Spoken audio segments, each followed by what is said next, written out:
Mr. and Mrs. Warwood, the bride and groom. My wife and I. There's quite a lot of us streets, and there's certainly quite a lot of you Warwood. And certainly sense of humour rings through on the Warwood side. After all, Dan has just married to Dasha. Here is a girl that would not do anything wrong to offend anyone. And to be inappropriate would be totally against her nature. Margaret and I are both very proud of our two great sons and daughter-in-laws, and obviously our daughter, who has now enabled us to complete the circle with Dan and a son-in-law. But certainly I'm very proud. But all of a sudden, over to Tash came a very large Maori gentleman, and he whispered quietly in her ear. And all of a sudden, she turned happy. And everything went lovely. So I thought, oh, I'll have a touch of this. So I went over and I said to this Maori, I'm a father, what did you say to her?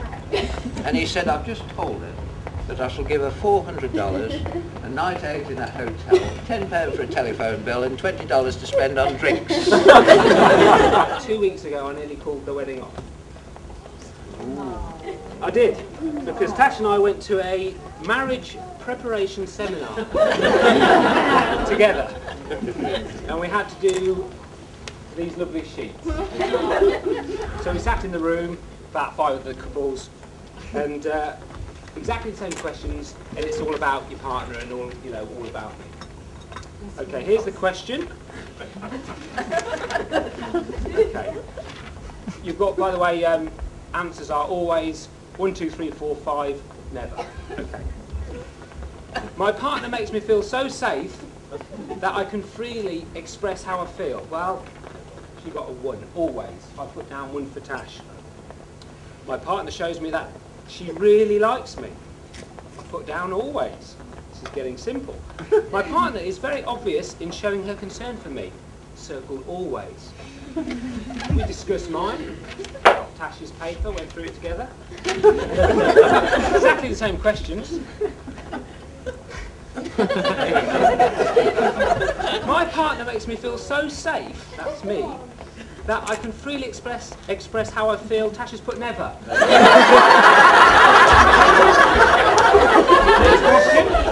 So I said, Tash, I've got this bed, which is obviously a quality product, and I just wondered whether you might like it for one of your rooms. And she says, Dan, and you get, hello. And he says, so she said to him, Dad wants to know who wants a bed. And the reply from Dan, despite Natasha having a hand over the microphone, was, is that the one where you sleep at 45 degrees and have to hold on to the side of the bed all day?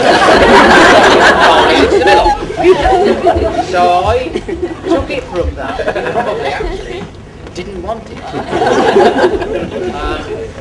And then he said, when is your father going to give me something worth having? And I think you'd agree with me, ladies and gentlemen, if I say today I have done just that. So Daniel, just take our tip from this. She may throw a tantrum occasionally, but the best thing to do is like you do with most women, is just whisper nice things in their ear. Give them 20 quid and send them off down to Elliot's Field. My partner shows me that he really likes me. Never. What am I marrying this girl for? And the final one, my partner is very obvious in showing his concern for me. Any ideas?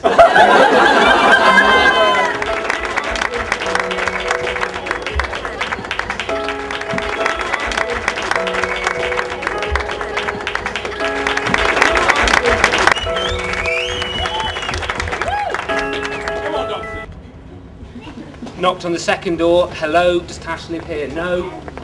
Knocked on the third door, door opened and there was nobody there.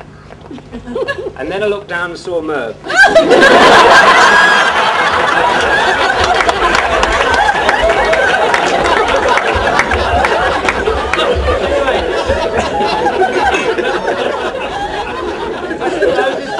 And he says, yeah, but she's not here at the moment, she's at school.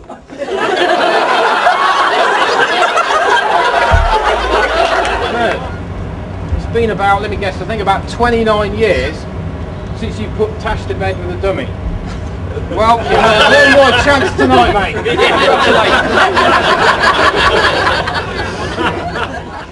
At our marriage course, I read something there which said, God, you have brought our paths together and led us to this day.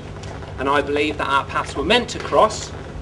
So Tash, I would like to hand you over another letter. This one is addressed to Mrs. N.L. Warwood. Oh, very good. What's it say, Tash? Just a list of how like my egg's done. There's a strict diet of soup, fish and whiskey. And he had a middle name for his 21st birthday, which is Loxley. His parents really know how to spoil him, don't they?